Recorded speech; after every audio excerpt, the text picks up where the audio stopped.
This episode discusses childhood instability, addiction, and parental absence. The weight we carry growing up without stability. There are some childhood memories that never really leave you. They don't always come back as clear pictures. Sometimes they come back as feelings. Fear when your phone rings late at night, anxiety when bills are due, or an overwhelming need to make sure your home is always safe and secure. My childhood was filled with uncertainty. My mother loved us, but love alone couldn't give us stability. She struggled to provide for me and my two siblings, and because of that, we were constantly moving. We lost apartment after apartment. Some nights we stayed with friends, other times we stayed with relatives.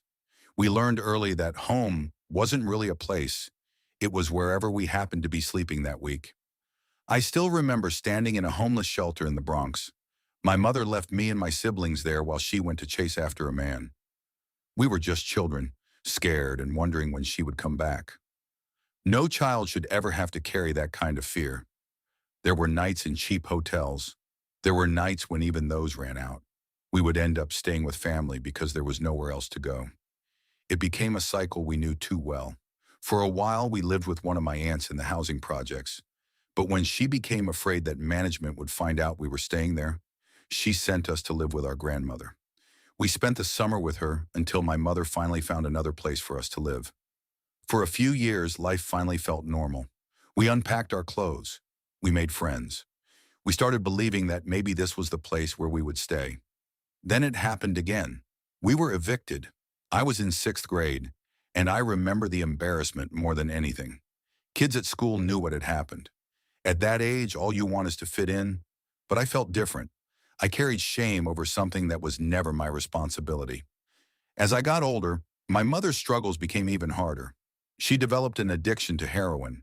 There were times she got clean, and each time we hoped this would be the last time. But addiction is relentless, and relapse became part of our family story. My father wasn't part of my life either. My parents had been married when I was very young, but he left. I grew up without him. When he died, I was around 21 or 22 years old. By then, I was already married and had two children of my own.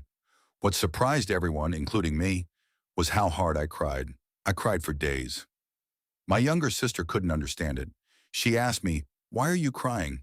He was never there." It was a fair question. Even today, I think I finally understand the answer. I wasn't crying for the father I had. I was crying for the father I never got to have. I was grieving birthdays he missed, conversations we never had, advice he never gave, hugs I never received, and memories that were never made. Sometimes we mourn possibilities just as deeply as realities.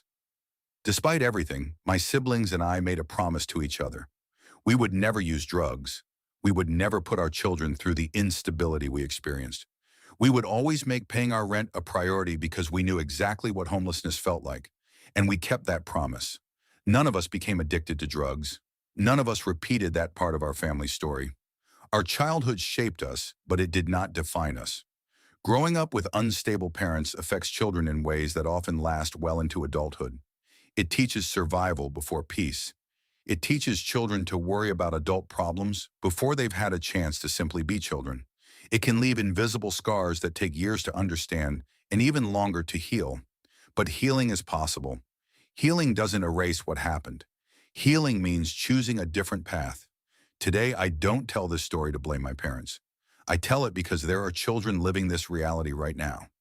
There are adults carrying these same invisible wounds, wondering why they still hurt decades later.